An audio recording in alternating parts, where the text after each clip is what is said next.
Hello, welcome to the BT360 podcast, What's Up in Business Travel, a weekly podcast where we update you on what's up this week in the world of business travel. This podcast is great for those who need to know what's happening, all in less than 15 minutes. My name is Ash. Let's get started.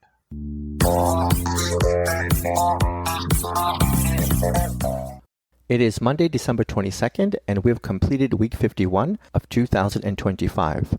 As the year comes to a close, Business Travel 360 would like to thank everyone for the conversations, insights, and connections that made this year so meaningful. We're grateful to share these conversations with such a thoughtful and engaged audience. We're wishing you all a joyful holiday season and a well-deserved moment to recharge and a healthy, successful start to the new year. We look forward to the continuing conversation in the year ahead. Now, let's get to the headlines. Spirit and Frontier are once again discussing a merger according to a Bloomberg report. If the parties can reach an agreement, a transaction could be announced as soon as this month. Spirit is in the midst of a second Chapter 11 bankruptcy reorg within the last 13 months. In an effort to preserve cash and stem losses, the airline has slashed its flight count by 1/3 since last December. Spirit is also reducing its fleet and plans to return 87 leased aircraft. Frontier too is struggling. For the first 3 quarters of this year, Frontier reported a net loss of $190 million. A Bloomberg Intelligence aviation industry analyst said that a merger will be a survival move for Spirit, which continues to burn cash quickly. In October, Spirit reported a $26 million loss before interest and taxes. The federal government admitted that the actions of an air traffic controller and an Army helicopter pilot played a role in causing a collision last January between American Airlines and a Black Hawk near the nation's capital, killing 67 people. It was the deadliest plane crash on American soil in more than 2 decades. The first official response to the first lawsuit filed by one of the victims' families said that the government is liable in the crash partly because the air traffic controller violated visual separation procedures that night. Plus, the filing said, the Army helicopter pilot's failure to maintain vigilance so as to see and avoid the airline jet makes the government liable. But the filing suggested that others, including the pilots of the jet and the airlines, may also have played a role. The lawsuit also blames American Airlines and its regional partner, PSA Airlines, for their roles in the crash, but those airlines have filed motions to dismiss. The U.S. FAA is accelerating a $6 billion upgrade to modernize outdated air traffic control systems spurred by 2025 outages, delays, and a government shutdown that worsened staffing shortages. This 3-year plan replaces 1970s-era tech with fiber optics and AI tools. If successful, it promises safer, more efficient skies. The plan, originally slated for a 15-year rollout, is now compressed into just 3 years, aiming to replace aging infrastructure that has repeatedly buckled under pressure. The core of the upgrade focuses on overhauling obsolete components, such as radar systems running on floppy disks and communication lines dependent on copper wiring.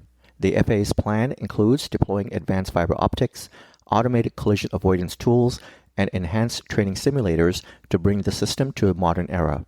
Virginia-based Peraton has been selected to lead the modernization effort.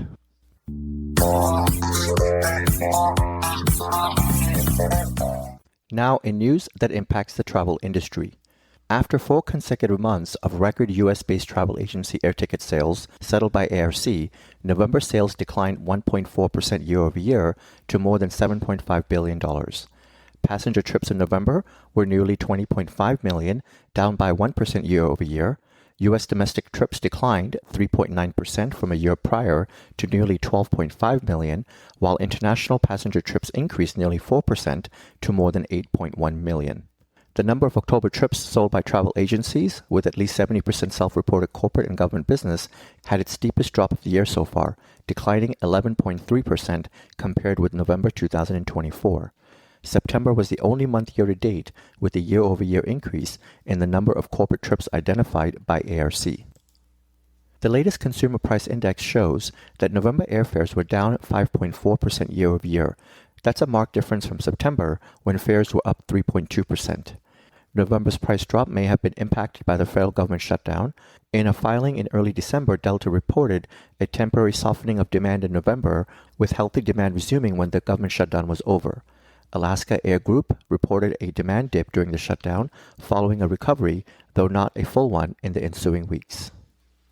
Spain's government has fined Airbnb 64 million euros for advertising unlicensed tourist rentals. The move is the latest government action in Spain against short-term rental companies such as Airbnb and Booking.com, as Spain tries to control housing costs specifically in city centers.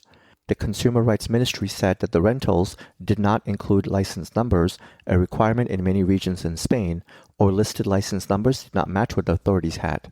Airbnb said it is working with Spanish authorities to comply with a new national registration system for short-term rentals, and that more than 70,000 listings on the platform had added a registration number since January. Local authorities in Barcelona have said that they plan to phase out all of the 10,000 apartment licenses in the city as short-term rentals by 2028 to safeguard the housing supply for residents.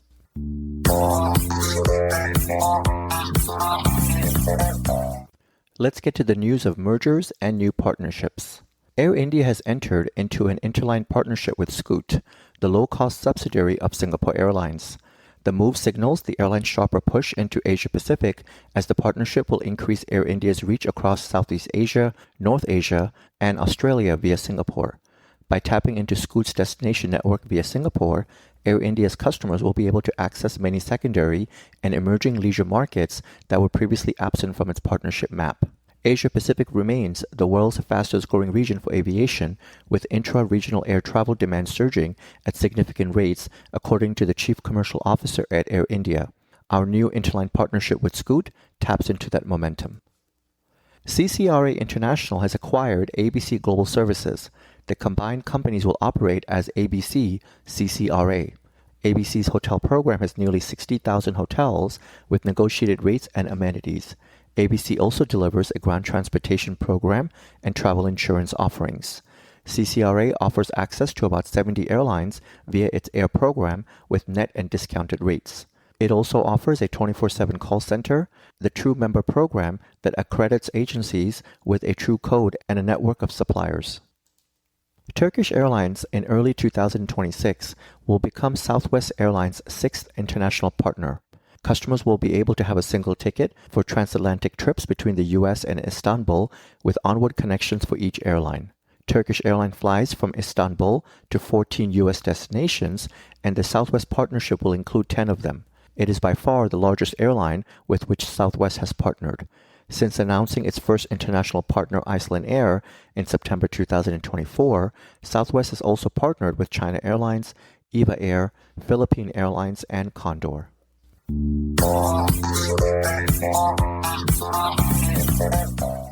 And now, news of new travel services and improvements. American airline passengers who buy basic economy tickets will no longer be eligible to earn miles or points towards a status in the airline's Advantage loyalty program. The policy went into effect last week and removes mileage and points earning from basic economy, meaning that travelers will need to upgrade to the next category if they want to continue earning Advantage rewards. The move mirrors similar restrictions on basic economy tickets that are already in place at other airlines. Delta Airlines does not allow passengers to accumulate Sky Miles on basic economy tickets. United's basic economy passengers earn Premier qualifying points and lifetime miles, but their flights do not count towards the flight minimum. Southwest Airlines does not have similar restrictions on earning rapid reward points for basic economy tickets. Frequent flyer programs used to emphasize miles flown in the way that travelers earn status, but airlines increasingly put more focus on how much their customers are spending, and restricting basic economy tickets from earning perks towards status is a way to encourage their most loyal passengers to spend a little bit more on every ticket. Puerto Airlines has begun international service from Hamilton International Airport, located 40 miles outside of Toronto. Flights have launched between Hamilton and Orlando, Florida, with Hamilton and Fort Lauderdale service beginning soon. Puerto Airlines has also already begun service between Hamilton and Cancun, Mexico, as well as Puerto Vallarta. All 4 routes will operate with an E195 aircraft configured with 132 seats. Hawaiian Airlines will officially join the oneworld alliance in April 2026. As Hawaiian continues to operate under its own brand identity, the new alliance membership will be a major boost to customer options and perks. Alaska Airlines completed its acquisition of Hawaiian in September 2024. The addition of Hawaiian Airlines to the oneworld network will improve customer benefits and options across the board for both the airline and the wider alliance. Hyatt Hotels has opened Hyatt Centric San Juan, marking the first Hyatt Centric brand in Puerto Rico. The hotel is a 5-minute drive from the airport and provides access to Old San Juan. Following the completion of a $30 million renovation of a former hotel, the newly renovated property features 223 guest rooms and suites with city and partial ocean views. Guests can also enjoy free shuttle service to the beach, an oceanfront private beach club in a resort-like atmosphere designed for guests of all ages. United Airlines has added features to its mobile app, including Virtual Gate, which updates customers about which groups are boarding, and a progress bar that shows how many people have boarded, eliminating the need to wait around the gate area. A United Club feature recommends nearby United Club locations based on the proximity to the traveler's gates and available capacity, with capacity insights initially offered at O'Hare and rolling out to additional airports in 2026. An upgraded mobile bag tracking feature shows real-time locations throughout the bag's journey. United said AI-supported navigation tools predict what features will be most beneficial to customers during the trip and personalize content to each traveler.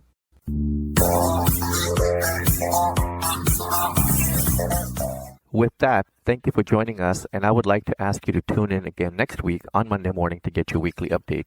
We hope that you will make this a regular part of your week and listen in while you're on the move or sitting back and sipping your coffee. You can subscribe to this podcast by searching Business Travel 360 on Apple or Google Podcasts, Spotify, iHeart, or Pandora. Be sure to share this podcast with everyone you know so that they can also benefit from getting to know more about what's up in business travel. You can always find more information on businesstravel360.com. Have a great day and travel well.